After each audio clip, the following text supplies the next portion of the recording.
বন্ধু বান্ধৱীসকল মোৰ আন এটি ব্লগলৈ সকলোকে স্বাগতম জনাইছোঁ। এই ব্লগটো দিওঁতে ভালেমান পলমেই হৈছে। মাজতে মানে মোক গাও বেয়া হৈ গৈছিলে, এডিটিং কৰিবলৈ থাকি গৈছিলে, সেইকাৰণে বৰ লাহেকৈ দিয়া হৈছে। আৰু আজি হৈছে সৰস্বতী পূজা।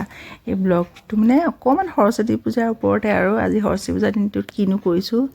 এয়া ঘৰতে দিলোঁ পূজা, আৰু একদম আমাৰ নিচেই মাৰ ঘৰৰ কাষৰ ফিল্ডখনতে এয়া সৰস্বতী পূজা পতা হৈছে। তাত আহি আমি সেয়া জনালোঁ সৰস্বতী মাৰ ওচৰত ধুনীয়াকৈ। মূৰ্তিজনাও বৰ ধুনীয়া, একদম ডাঙৰ। সেয়া অকণমান আপোনালোকক দেখাই দিবলৈ চেষ্টা কৰিলোঁ।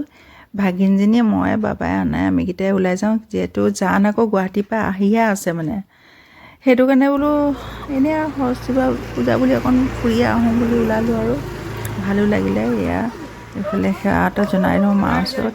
প্ৰসাদ বিতৰণ কৰি আছে, সেইটো সময়তে গৈ ওলাইছোঁগৈ। সেয়া মই বোলো নাই বোলো সেৱা এটাও কৰি লোৱা হ'ব, ভাগিনজনীকো মাতি আনোঁ। তাকে বাবাক ক'লোঁ বোলো ভিডিঅ' কৰা। এইফালে আমি আটাইকেইটাই অকণ সেয়া ভাগিনজনী দেখিছেনে, ডাঙৰে হ'ল আৰু দেখাত চবেই মোৰ নিচিনা বুলিয়ে কয় তাইক।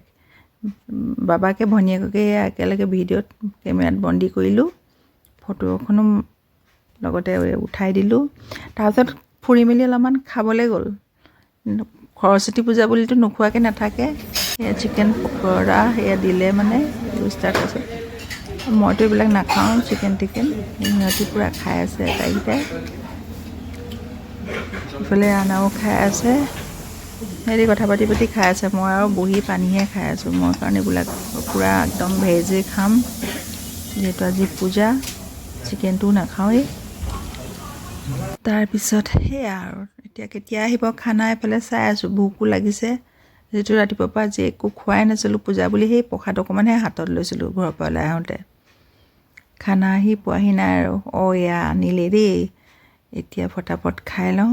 সেইবোৰ আছিলে, নান লৈছিলে, ৰাইচ লৈছিলে, এটা ডাল ফ্ৰাই, সেইটো বহুত ভাল লাগে, আৰু মিক্স ভাজিটো ইয়াৰ মোক বহুত ভাল পাওঁ খাবলৈ। এইখন হৈছে মোৰ থালি। তাহাঁতৰখিনি নেদেখাওঁ, এইটো চিকেন টিকেন খাইছে কিবা কিবি সেইবিলাক আৰু অলপ। তো এখন মোৰ থালি মই আপোনালোকক দেখাই দিছোঁ। মই যিহেতু আজি একদম মাছ মাংস নচলে সৰস্বতী পূজাৰ কাৰণে। আৰু এতিয়া মজাহি লগাই খাই লওঁ দেই। বহুত টেষ্ট লাগিছে, ভোকো লাগিছে, মজা। তো আমি এনেদৰে খাই মেলি লৈছোঁ। আৰু তাৰপিছত অকণমান এয়া টাউনদি একদম গোসানী, সৰস্বতী গোসানীখিনিক চালোঁ। বৰ ধুনীয়া ধুনীয়া গোসানী আজি ৰাস্তাত ঘূৰি ফুৰিছে, ভাল লাগিছে চাই। গাড়ীৰ ভিতৰৰ পৰাই চাই ফুৰিছোঁ অলপমান। আৰু তাৰপিছত ভাবিলোঁ হাইৱেৰ ফালে যাওঁ, অকণমান ৰিলচ দুটামানকৈ বনাওঁগৈ বুলি ভাবিছোঁ আৰু দেই। এয়া হাইৱেত আহি গ'লোঁ আমি। ব্ৰিজ এখন আছে, তাতে বোলো নাই ৰিলচ দুটামান বনায়ে লওঁ আহিছোঁ যেতিয়া। ভাগিনজনীও খাই মেলি একদম টোপনীয়া নিচিনাহে লাগিছে, আৰু গাটো একদম পূৰা এলাহী লাগি গৈছেগৈ। এয়া ৰ'দটো একদম মূৰৰ ওপৰতে উঠি আছে, দেখিছেনে? চকু মেলিবই পৰা নাই। চ' আজি ব্লগটো বৰ বেছি ডাঙৰো নহয়, আৰু এয়া ৰিলচ বনাইছোঁ দেই মই। অভাৰব্ৰিজৰ ওপৰত ভূত বুলিয়ে ভাবিব নি ঠিকানা নাই, বগা শাৰী চাৰী পিন্ধি। ৰাতি ওলোৱা হ'লেতো মানুহ দৌৰিলেহেঁতেন মোক দেখা হ'লে এনেকৈ। চ' সেয়া আৰু আজিৰ দিনটো এনেকৈ পাৰ কৰিলোঁ। আৰু অলপমান সময়, বৰ বেছি সময়লৈও ওলোৱা নাছিলোঁ ঘৰৰ পৰা, যিহেতু আমাৰ কাম চলি আছে যে, মিস্ত্ৰীখিনিও আছে, তাহাঁতকো চাহ তাহ দিব লাগিব। অকণমান সময়লৈহে মই ওলাই আহিছিলোঁ। এয়া ৰিলচবিলাক আপোনালোকে শ্বৰ্ট ভিডিঅ'বিলাকত প্ৰায় দেখিবলৈ পাইছেই চাগে।